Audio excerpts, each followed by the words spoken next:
Kerala Blasters ആരാധകരും അതുപോലെ തന്നെ ഇന്ത്യൻ ഫുട്ബോൾ പ്രേമികളും ഒരുപോലെ കാത്തിരിക്കുകയാണ് സെപ്റ്റംബർ 13 തീയതിക്കായി. കാരണം സെപ്റ്റംബർ 13 ISLന്റെ 11ാം സീസൺ പന്തുരുളുക. Mohun Bagan super giants Mumbai city നേരിട്ടുകൊണ്ടായിരിക്കും ഉദ്ഘാടന മത്സരം. 15 തീയതി തിരുവോണനാളിലാണ് ബ്ലാസ്റ്റേഴ്സിന്റെ ആദ്യ മത്സരം. എന്തായാലും കേരള ബ്ലാസ്റ്റേഴ്സിന്റെയും അതുപോലെ തന്നെ ബാക്കിയുള്ള ISL ക്ലബ്ബുകളുടെയും മത്സരങ്ങൾ എങ്ങനെ നമുക്ക് ഫോണിൽ ഫ്രീ ആയി തന്നെ കാണാൻ സാധിക്കുമെന്നത് ആരാധകർ നിരന്തരമായി ചോദിക്കുന്നുണ്ട്. എന്നാൽ നമുക്ക് കാണാൻ പറ്റിയ ഒരു കിടിലൻ ആപ്പുമായാണ് നമ്മൾ ഇന്നത്തെ വീഡിയോയിൽ എത്തിയിട്ടുള്ളത്. അപ്പോൾ നമ്മുടെ ചാനൽ ഇതുവരെ നിങ്ങൾ സബ്സ്ക്രൈബ് ചെയ്തില്ലെങ്കിൽ കൂടുതൽ ബ്ലാസ്റ്റേഴ്സ് അപ്ഡേറ്റ്സിനും ISL അപ്ഡേറ്റ്സിനുമായി മറക്കാതെ നമ്മുടെ ചാനൽ സബ്സ്ക്രൈബ് ചെയ്തേക്കാം. അപ്പോൾ നമുക്ക് നേരെ വീഡിയോയിലൂടെ തന്നെ കിടക്കാം.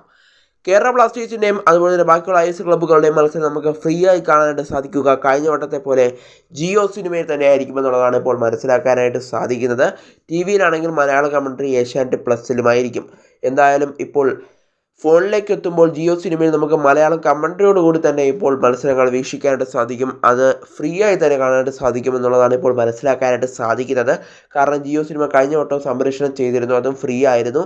ഇത്തവണ ഫ്രീ ആയി തന്നെയാണ് ജിയോ സിനിമ സംപ്രേഷണം നടത്തുന്നതെന്നാണ് മനസ്സിലാക്കാനായിട്ട് സാധിക്കുന്നത്. എന്തായാലും ഫോണിൽ നമുക്ക് ജിയോ സിനിമയെ ഉണ്ടെങ്കിൽ ഈ മത്സരങ്ങളെല്ലാം സൗജന്യമായി കാണാൻ സാധിക്കുമെന്നതാണ് ഏറ്റവും വലിയ ശ്രദ്ധേയം. എന്തായാലും ജിയോ സിനിമയിൽ നമുക്ക് മത്സരങ്ങളെല്ലാം കാണാൻ സാധിക്കും, ഫ്രീ ആയി തന്നെ കാണാൻ സാധിക്കും എന്നുള്ള റിപ്പോർട്ടുകളാണ് ഇപ്പോൾ പുറത്തേക്ക് വന്നുകൊണ്ടിരിക്കുന്നത്.